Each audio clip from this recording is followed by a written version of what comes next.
Viewers, நீங்கள் ஒரு second car வாங்குறதா இருக்கீங்கன்னா உங்களுக்கான வீடியோ பதிவு. உங்களில் பல பேர் நீங்கள் பயத்திலே இருக்கீங்க. சரியா? அது எங்களை மாதிரி ஆளுங்களும் ஒரு காரணம்னு வச்சுங்கண்ணே. சரியா? எப்படின்னா, இந்த செகண்ட் கார் வாங்கினா எங்கே நம்மளை ஏமாத்திர போகிறாங்களோ அப்படிங்கிற பயத்திலேயே தான் இருக்கீங்கிறது நிறைய பேர் நீங்கள் கமெண்ட் செக்ஷன் வந்து கொடுக்குறது மூலிமா என்னால் புரிஞ்சிக்க முடியுது. சரி, இப்போது எங்களோட நோக்கம் வந்து பார்த்தோன்னா, நீங்கள் உங்களை பயத்தில் வச்சுக்கிறது அப்படிங்கிறதா, இல்லை நீங்கள் செகண்ட் காரே வாங்கக்கூடாது அப்படிங்கிறதான்னு கேட்டால் இது ரெண்டுமே எங்களுடைய நோக்கம் கிடையாது. சரியா? எங்களோட நோக்கம் வந்து நீங்கள் செகண்ட் காரை வாங்குங்க, ஆனால் போதுமான அவேர்னஸோடு அந்த காரை வாங்குங்க. 2 அவேர்னஸ் இருக்கணும் அப்படிங்கிறது தான் எங்களோட நோக்கம். ஒன்று என்னென்னா, நீங்கள் வாங்கும் போது நீங்கள் ஸ்பெண்ட் பண்ணுற அந்த காஸ்ட்டுக்கு ஒர்த்தான காரை வாங்குங்க அப்படிங்கிறதும், இன்னொன்று அந்த காரை வாங்கினதுக்கப்புறம் உங்களுக்கு மெயின்டெனன்ஸ் ஒன்று இருக்கும். அது எந்த மாதிரியான செலவினத்தை கொடுக்கும், யாருக்கிட்ட நீங்கள் சரியான இடத்துல கொடுத்து எப்படி அதை ரிப்பேர் பண்ணணும் அப்படிங்கிறதுக்கான அந்த அவேர்னஸ் கொடுக்குறது. ஸோ இந்த 2 அவேர்னஸ் கொடுக்குறதுனுடைய பர்பஸ் என்ன, இந்த 2 அவேர்னஸோடு நீங்கள் அந்த காரை வாங்கினீங்கன்னா நீங்கள் சந்தோஷமாக இருப்பீங்க. இது ரெண்டுமே இல்லாமல் நீங்கள் வாங்கிட்டீங்கன்னா நீங்கள் என்ன பர்பஸ்க்காக கார் வாங்கினீங்களோ அது தலைகீழாக மாறி போய்ட்டு ரொம்ப வாழ்க்கையில் துரதிருஷ்டமான ஒரு நிலைக்கு தள்ளப்பட்டுருவீங்க. சரியா? ஸோ இதுதான் அதனுடைய எங்களோட ஐடியா. சரி, 2 பார்ட்டாக பேச்சோல்ல, காரை வந்து கொடுக்குற பைசாவுக்கு சரியான தகுதியான காரை வாங்குறது எப்படி அப்படிங்கிறத முதல்ல பார்த்துலாம். இப்போது உங்களில் பல பேருக்கு காரை வாங்கணும்னு முடிவெடுத்தாலே இந்த 2 விஷயம் உங்கள் மைண்டில் வந்து நின்றுடுது. என்ன 2 விஷயம்னா, ஒன்று ஆசை, இன்னொன்று பேராசை. இந்த 2 விஷயமும் வந்து நின்றுடுது. சரியா? இன்னொரு ஒன்று இருக்குது. சரியா? அது என்ன அப்படிங்கிறத நான் வந்து வீடியோ எண்டில் சொல்கிறேன். பொதுவாக எல்லாருக்குமே இந்த ஆசையும் பேராசையும் தான் மைண்டில் வந்து நின்றுடுது. கார் வாங்கணும்னு நினச்ச உடனே, அதுவும் செகண்ட் கார் வாங்கின உடனே, செகண்ட் ஹேண்ட் கார் வாங்கணும்னு நினச்ச உடனே. சரியா? சரி, ஆசைனா என்ன அப்படிங்கிறத பார்த்துருவோம். ஆசைன்னா என்னென்னா, பொதுவாக எல்லா கார் வாங்குறவங்களுக்கு என்ன ஆசைன்னா, நம்ம காரு எல்லாரும் பார்க்குறவங்களாம், இதுவா செகண்ட் கார் மாதிரி தெரியலையே, சூப்பராக இருக்கே, இந்த ரேட்டுக்கு வாங்க, பரவாயில்லையே, நல்லா இருக்கு அப்படின்னு எல்லாரும் சொல்லணும்னு அந்த ஆசை. சரி, இது இந்த ஆசையை நிவர்த்தி பண்ணணும்னா அந்த காருக்கு என்ன கேரக்டர் இருக்கணும்னா, அந்த காரில் எந்த விதமான ஸ்க்ராட்சு, டென்ட்டு, டேமேஜு, ரஸ்ட்டு இது எதுவுமே இருக்கக்கூடாது. ஸோ நீங்கள் என்ன பண்ணுறீங்க, அதை நோக்கி உங்களுடைய ஆசை செலுத்துறீங்க. அப்போ நீங்கள் காரை எப்படி போய் தேடுறீங்கன்னா, ஸ்க்ராட்சு, டென்ட்டு, டேமேஜ் இது மட்டும் போதாது, இன்டீரியரில் பளபளன்னு இருக்கணும், எக்ஸ்டீரியரு ஷைனிங்காக இருக்கணும். சரியா? நிறைய ஆப்ஷன்ஸ்லாம் இருக்கணும். சரியா? இன்ஃபோடைன்மெண்ட்லாம் இருக்கணும், ஏகப்பட்ட ஆப்ஷன்ஸ் இருக்கணும். ஸோ இதெல்லாம் வந்து என்னது, ஆசை. கூட அந்த ரேட்டு வந்து பார்த்தோன்னா, நல்ல பெஸ்ட்டு ரேட் வாங்கிட்டாங்க அப்படின்னு சொல்கிற மாதிரி ரேட்டுக்கு எதாவது கம்மியில், நல்ல கம்மியில் கிடைக்குமா அப்படின்னு சொல்லிட்டு என்ன பண்ணுறீங்க, நீங்கள் தேடுறீங்க. ஸோ இந்த குணாதிசயத்தோடு நீங்கள் ஒரு செகண்ட் காரை தேடிட்டு இருக்கீங்கன்னா நீங்கள் கண்டிப்பாக ஒரு பள்ளத்தில் தான் போய் விடுவீங்க. சரியா? எந்த மாதிரி பள்ளத்தில் அப்படின்னா, அதாவது எந்த மாதிரியான டீலர்ஸ் உங்களுக்கு கிடைப்பாங்க அப்படின்னா, எந்த டீலர்ஸ்லாம் காரை, சரியா, அதாவது ஒரு ரொம்ப சுமாரான காரை வாங்கிட்டு வந்துட்டு, நல்ல காரை வாங்கிட்டு வந்து இந்த வேலையை செய்ய மாட்டாங்க. சுமாரான காரை வாங்கிட்டு வந்துட்டு அந்த எக்ஸ்டீரியரை நல்லா பல பாலிஷ் போட்டு பெயிண்ட் அடித்து, ரீபெயிண்ட் அடித்து நல்லா அருமையாக பண்ணி வச்சுருவாங்க. இன்டீரியர் ஃபுல்லாக வந்து பார்த்தோன்னா என்ன பண்ணுவாங்க, இந்த சீட் கவர்ஸு, கட் மேட்டு, அந்த நூடுல்ஸ் மேட்டு இது அதுன்னு போட்டு, அப்புறம் ஆண்ட்ராய்டுலாம் போட்டு வண்டியை பலன்னு ஆக்கி வச்சுருவாங்க. சரியா? அதுக்கப்புறம் அவங்க ஒரு அட்வர்டைஸ்மெண்ட் கொடுப்பாங்க, இங்கே பாருங்கள், வண்டியை சுற்றி பாருங்கள், ஒரு ஸ்க்ராட்ச் இல்லை, டென்ட் இல்லை, டேமேஜ் இல்லை, ஷைனிங்காக இருக்குது பாருங்கள் காரு. உள்ள இன்டீரியரில் பாருங்கள், எந்த குறையும் கிடையாது. கட் மேட் இருக்குது, நூடுல்ஸ் இருக்குது, நூடுல்ஸ் மேட் இருக்குது, எல்லாம் இருக்குது பாருங்கள், சூப்பராக இருக்குது பாருங்கள், ஆண்ட்ராய்டு சிஸ்டம் பக்கவாக இருக்குது பாருங்கள் அப்படின்னு உங்களுக்கு நிறையா இதை நல்லா உங்களுக்கு எக்ஸ்போஸ் பண்ணி கொடுப்பாங்க. மறக்காமல் பாருங்கள் சார், 4 டயரும் புதுசு, பேட்ரி புதுசு, குறைக்கு அந்த வீல் இருக்கு இல்லையா, அது அலாய் வீலு அப்படின்னு சொல்லி உங்களுக்கு விற்பாங்க இல்லையா, அவங்க தான் உங்கள் ரெக்குயர்மெண்ட்டை மீட் பண்ணக்கூடிய டீலராக இருக்க முடியும், வேறு யாரும் இருக்க முடியாது. ஸோ அந்த டீலர் நோக்கி நீங்கள் நகருவீங்க. ஸோ அந்த டீலர்கிட்ட போயிட்டு நீங்கள் கார் வாங்கினீங்கன்னா நீங்கள் ஆசைப்பட்டதெல்லாம் இருக்கும், சரியா? ஆனால் அதுக்கப்புறம் அது மெயின்டெனன்ஸாக வைக்கும்.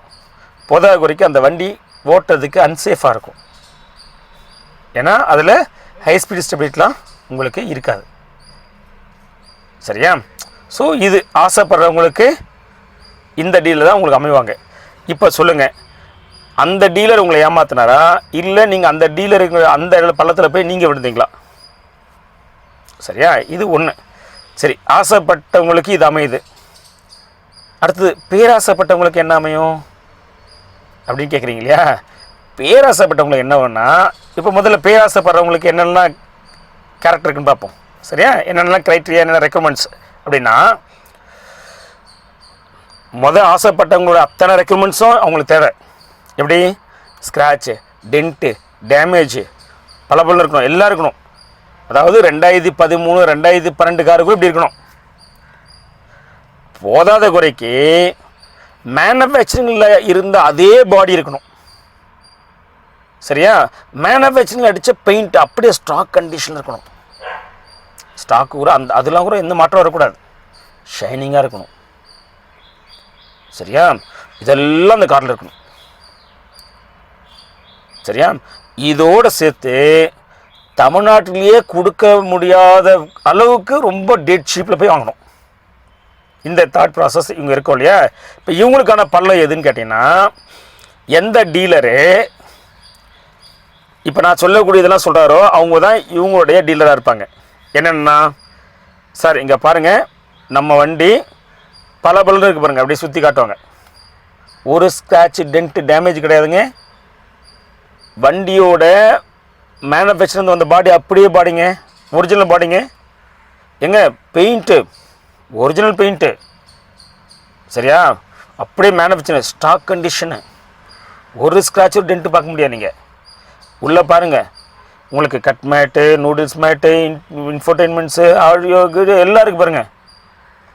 வரைக்கும் பவர் விண்டோ, பவர் ஸ்டேரிங், சரிங்களா? நாலுமே பவர் விண்டோங்க, சூப்பராக இருக்கும். ஏசி சின்ன இருக்கும், வண்டியில் ஒரு குறை இருக்காதுங்க, தரமாக இருக்கும்.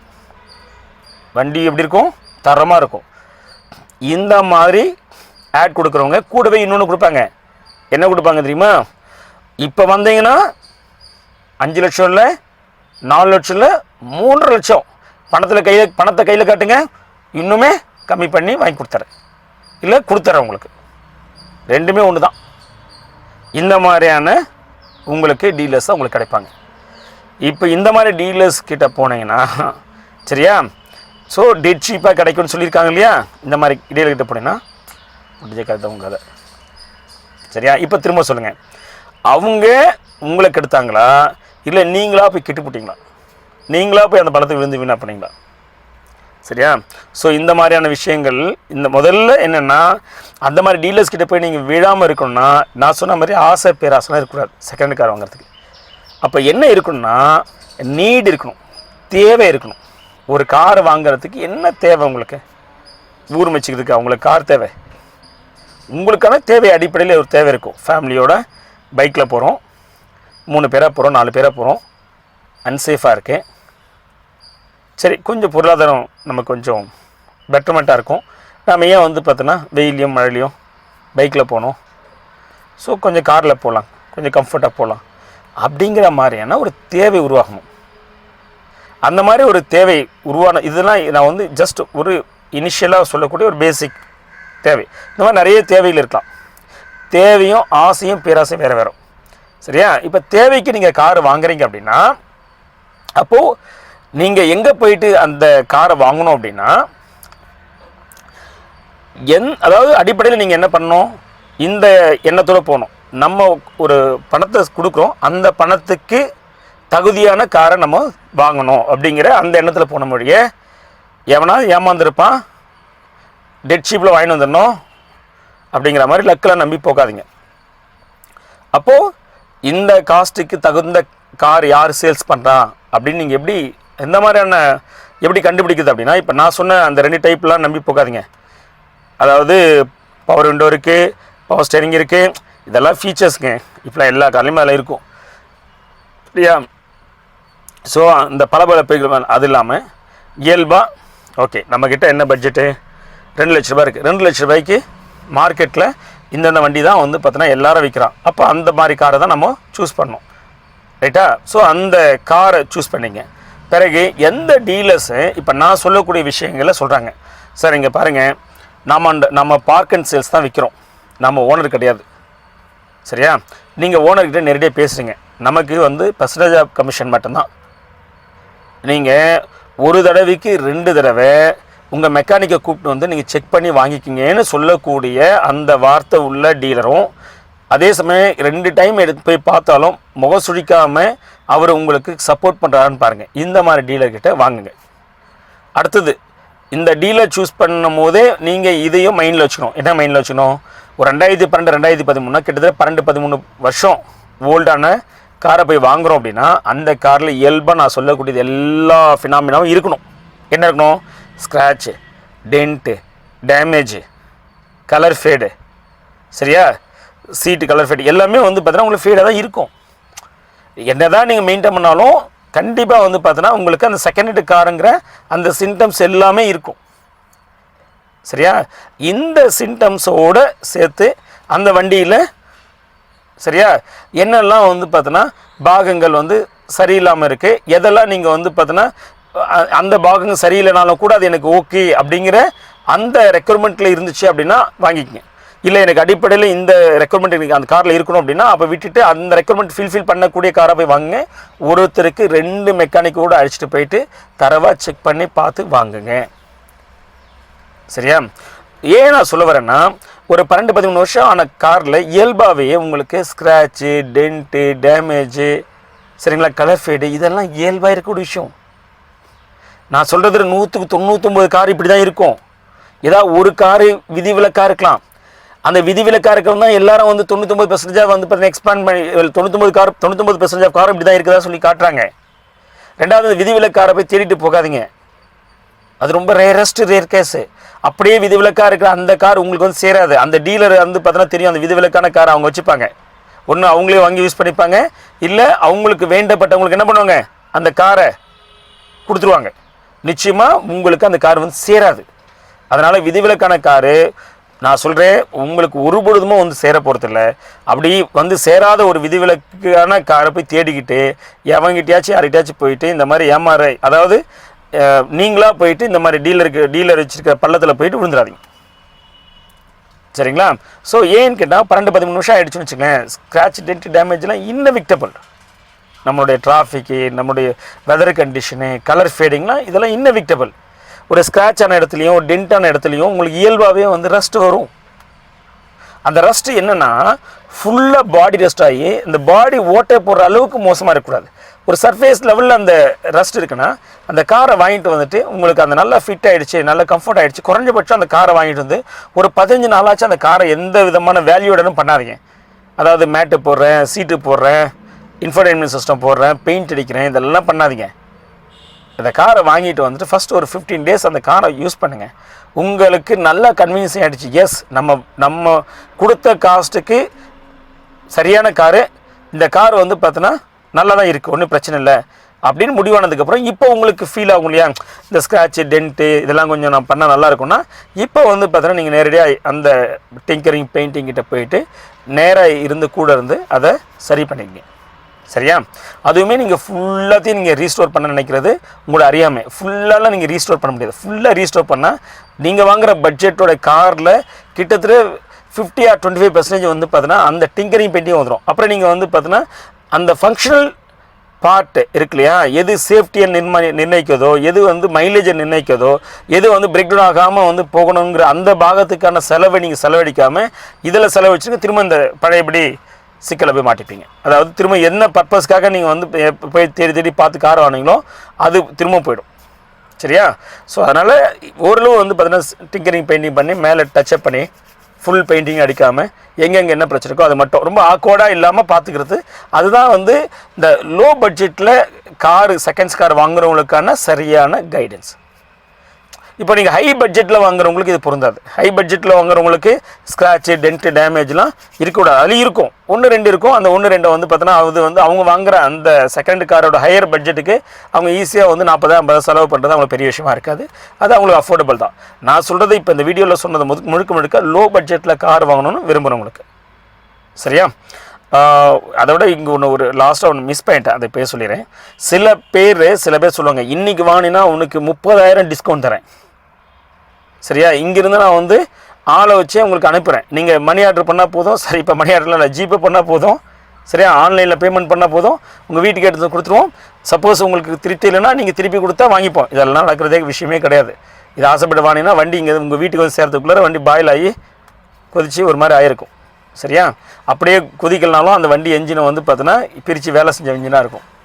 அந்த மாதிரிலாம் வந்து சேர்த்துரும். ஸோ அதனால் இந்த பேராசை சம்மந்தமாக போக ஆசையும் பேராசை ரெண்டுத்துலேயும் போனீங்கன்னா நீங்கள் சிக்குவீங்க. அதனால் நீடை பேஸ் பண்ணி நான் சொன்னேன் இல்லையா, பார்க் அண்ட் சேல்ஸ் அந்த மாதிரியான கான்செப்ட் உள்ள டீலர்கிட்ட போங்க. சரியா? அதே மாதிரி நான் இதுக்கு முன்னாடி ஒன்று சொல்லியிருப்பேன், இந்த கார்ப்பரேட் கம்பெனியில் வந்து பார்த்தீங்கன்னா வாங்குறது தான் நீங்கள் வாங்கலாம் அப்படின்னு. ஸ்டில் நான் வந்து பார்த்தீங்கன்னா நான் அதை வந்து ஓகே தான் சொல்கிறேன். கார்ப்பரேட் கம்பெனிஸில் வாங்குறது தான் வாங்கலாம். அதாவது கார்ப்பரேட் கம்பெனிஸ்னால் எப்படின்னா அவங்க வந்து கார் எக்ஸ்சேஞ்ச் பண்ணிப்பாங்க. அவங்க வந்து நியூ கார் விற்கிறவங்களா இருப்பாங்க. பழைய காரை வாங்கிட்டு புது கார் விற்பாங்க. அந்த பழைய காரை வந்து பார்த்தீங்கன்னா என்ன பண்ணுவாங்க, அவங்க விற்று தான் ஆகணும், அதை வச்சுக்க போகிறது இல்லை அவங்க. அந்த மாதிரி இடத்துல நீங்கள் வாங்கலாம். ஆனால் அவங்களுமே இப்போ என்ன ஆயிடுச்சு அப்படின்னா, இப்போ இந்த பேராசை உள்ளவங்க தான் நிறைய பேர் இருக்காங்க செகண்ட் கார் வாங்குறவங்கிறதுனால. இவங்களுமே இப்போ டிங்கரிங் பெயிண்டிங்லாம் பண்ணி கொஞ்சம் லைட்டாக வந்து இந்த கார்ப்பரேட்டில் வேலை செய்கிற இந்த சேல்ஸ் பேசணும், அவங்க அந்த சேல்ஸ் இன்க்ரீஸ் பண்ணணும் அப்படின்றதுக்காக அவங்களும் இந்த டிங்கரிங் பெயிண்டிங்லாம் பண்ண ஆரம்பிச்சிட்டாங்க. ஸோ அந்த இடத்துலையுமே கொஞ்சம் பார்ஷலாக இருக்குது. கொஞ்சம் டிங்கரிங் பெயிண்டிங் பண்ணாமல் அப்படியே வாங்கினதை அப்படியே எக்ஸ்சேஞ்சில் விற்கிறாங்க, சில இதை செஞ்சு விற்கிறாங்க. அடிப்படையில் நீங்கள் ஒரு விஷயத்தை வந்து பார்த்தீங்கன்னா மைண்டில் வச்சுட்டு போனீங்கன்னா கண்டிப்பாக நீங்கள் வந்து ஏமாறதுக்கான வாய்ப்பு ரொம்ப குறைவு. என்னென்னா ஒரு 10-12 வருஷம் காரு இல்லை 7-8 வருஷம் ஆன கார் என்ன ஆகும், அதுவில் வந்து ஸ்க்ராட்சு, டென்ட்டு, டேமேஜு, ரஸ்ட்லாம் எதுவுமே இல்லைன்னா அந்த காரை தொடாதீங்க. சரிங்களா? நான் சொல்கிறது லோ பட்ஜெட்டில் வாங்குறவங்க. ஹையர் பட்ஜெட்டில் வாங்குறவங்களுக்கு பிரச்சனை கிடையாது. அவங்க ஈவன் வந்து பார்த்தீங்கன்னா ஏமாந்தாலும் அவங்களால ஃபினான்ஷியலாக ரெக்கவரி ஆகிட முடியும். சரியா? ஸோ வேறு எதாவது நான் விட்டு இருக்கேன், இல்லை நான் சொன்னதில் உங்களுக்கு டிஃப்ரென்ஸ் ஒப்பீனியன்ஸ் இருந்துச்சு அப்படின்னா என்னோடய கமெண்ட் செக்ஷனில் கொடுங்க. அடுத்த ஒரு வீடியோவில் நிச்சயமாக வந்து பார்த்தீங்கன்னா நான் அதை ரிவ்யூ பண்ணிவிட்டு ஒருவேளை என்னுடைய கருத்து தப்பாக இருந்துச்சுன்னா அதை மாற்றிக்க வேண்டியது இருந்துச்சுன்னா நான் மாற்றிக்கிறேன். இல்லை உங்களுடைய கருத்து எதாவது நான் விட்டு இருந்தேன் அப்படின்னா அதுவும் நான் உடன்பாடாக இருக்கேன், அந்த கருத்துமே எனக்கு வந்து பார்த்தீங்கன்னா கன்வின்ஸ் இருந்தேன் அப்படின்னா அடுத்த ஒரு வீடியோவில் நான் அந்த கண்டென்ட் சம்மந்தமாக போடுறேன். சரிங்களா? நம்ம சேனலை இன்னும் நீங்கள் சப்ஸ்கிரைப் பண்ணால் ப்ளீஸ் சப்ஸ்கிரைப். தேங்க்யூ.